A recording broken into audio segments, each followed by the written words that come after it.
सपा विधायक नसीम सोलंकी को धमकी देने वाला बीजेपी नेता गिरफ्तार।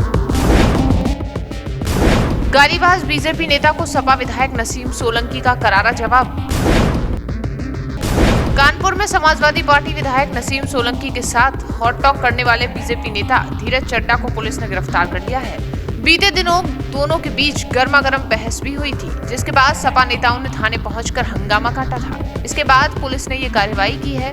कानपुर के स्वरूपनगर थाने में सपा कार्यकर्ताओं के हंगामे के बाद एफआईआर दर्ज की गई थी। धमकाने वाले कथित भाजपा नेता धीरज के घर पर देर रात पुलिस ने छापेमारी की।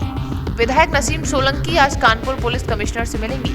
बता दें कि कानपुर में भाजपा नेता और सपा विधायक नसीम सोलंकी के बीच हॉट टॉक का एक ऑडियो सोशल मीडिया पर जमकर वायरल हुआ था। भाजपा के पूर्व प्रवक्ता धीरज चड्डा ने सपा विधायक नसीम सोलंकी को फोन कर खूब खरी खोटी सुनाई और पीटने की भी धमकी दी थी।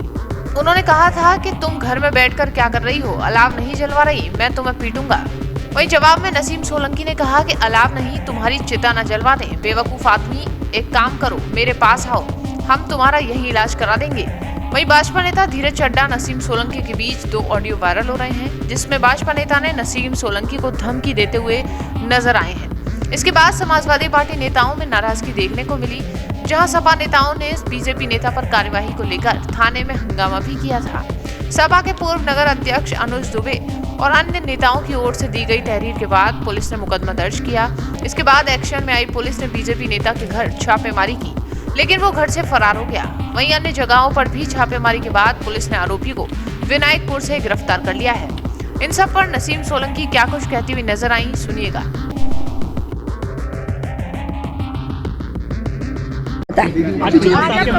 हम लोग अकेले नहीं हैं, ये ना अकेले हैं। नहीं, कमिश्नर साहब के पास आना तो एक, हालांकि मैंने जब ये परसों फोन आता है, मैंने सबसे पहले उन्हीं को इत्तला करी थी कि देखिए मेरे साथ बदसलूकी हो रही है फिर से और फोन पे मुझे धमकाया जा रहा है, तो आप इसमें तुरंत एक्शन लीजिए। खैर उन्होंने एक्शन भी लिया और आज उसकी गिरफ्तारी हुई, वो जेल चला गया। बात मुद्दा ये नहीं है कि कोई पागल आदमी है परेशान कर रहा है, और इतना भी पागल नहीं, उसको मेरा नंबर रटा हुआ है, जहन में मेरे घर का एड्रेस रटा हुआ है, तो इसका मतलब वो कभी भी मुझ पे अटैक कर सकता है। मुझे फोन बार बार जो मिला के परेशान कर रहा है, तो इसका मतलब पागल नहीं है। आपको लगातार परेशान कर रहा है, मकसद क्या है इसके? अब वो तो वही बता पाएंगे, और पुलिस से मैं तो गुजारिश करूंगी और केस से अच्छी तरीके से पूछताछ करेंगे इसका मकसद क्या है।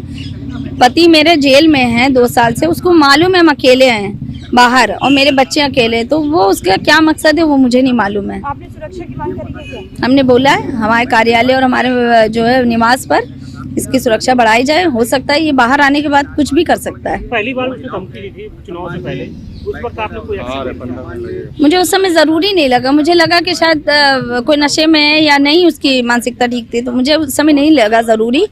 मैंने फिर भी कहा था कि अगर अगली बार ऐसे कुछ होता है तो मैं कमिश्नर साहब को इसका जरूर से। अब वो उनकी जहन की बात है, हमारा तो नहीं है, पर हमें तो जिन्होंने वोट दिया है उनको वो नपुंसकता की जो है वो बता रहे हैं कि वो नपुंसक है, उसमें वो भूल गए कि हर समाज के लोग हैं, उसमें जो है हर समाज के लोग हैं, तो उसमें आप हर समाज के लोगों को गाली बक रहे हैं एक तरह से, तो ये अच्छी बात थोड़ी ना है। हाँ, ये हमारे देखिए पिछली बार हमसे बदतमीजी करी थी, इसीलिए हम चुप हो गए थे कि नहीं, हमें नहीं लगा ठीक बात करना। तो इस समय उन्होंने अखिलेश जी के लिए बोला है, तो वो अच्छी बात नहीं है। हमने अपने लिए सह ली, सुन ली, हम उनके लिए थोड़ी ना बर्दाश्त करेंगे। नहीं, पार्टी में हमारी डायरेक्ट बात नहीं हुई है, अभी वो थे भी नहीं, सफे में थे, तो कल हमने उनको फोन नहीं करा। हम मिलने जाएंगे लखनऊ, जाके उनसे मुलाकात करके बात करेंगे। हाँ, उन्होंने कहा मैं इसकी जो है कार्रवाई करूंगा। उन्होंने एक एप्लीकेशन और दी है रूमी बाई ने, उसमें कुछ धाराएं जो है चेंज हो या बढ़ के लगे, तो उसके लिए उन्होंने बोला कि मैं देखता हूँ। आपको लगता है जो धाराएं लगी वो सब हल्की है? बहुत हल्की है, तो कहीं ना कहीं गंभीर। हाँ बिल्कुल होनी चाहिए, और ऐसे इंसान को अच्छे से सबक मिलना चाहिए कि कमजोर ना समझे, महिला है और जो है हम लोग पूरा हर कैरेक्टर में परफेक्ट है, चाहे नेता हो चाहे वो वुमेन महिला सम्मेलन हुआ जिसमें योगी जी ने कुछ शिरकत की। कहीं ना कहीं महिलाओं को बढ़ावा देने की बात कही। हाँ जी, और अभी एक तरफ से बुलाता है भारतीय जनता पार्टी का नेता है। आप देख लीजिए जिस तरीके से हम लोगों को सम्मान दिया जा रहा है माननीय मुख्यमंत्री जी की तरफ से और हमारे जो है अध्यक्ष जी की तरफ से, माना जी की तरफ से, और उसी दिन हमको फोन मिलाकर एक आदमी धमकी दे रहा है कि हम बीजेपी के नेता है, प्रवक्ता है। तो बीजेपी ने तो मुझे नहीं लगता कि अगर इस तरीके का अगर सम्मान देती है तो इस तरीके के लोगों को वो अपने इसमें रखती होंगी। तो या तो वो आदमी झूठ बोल रहा है या फिर सम्मान में कुछ कमी रह गई हमें ऐसा लगता है जी।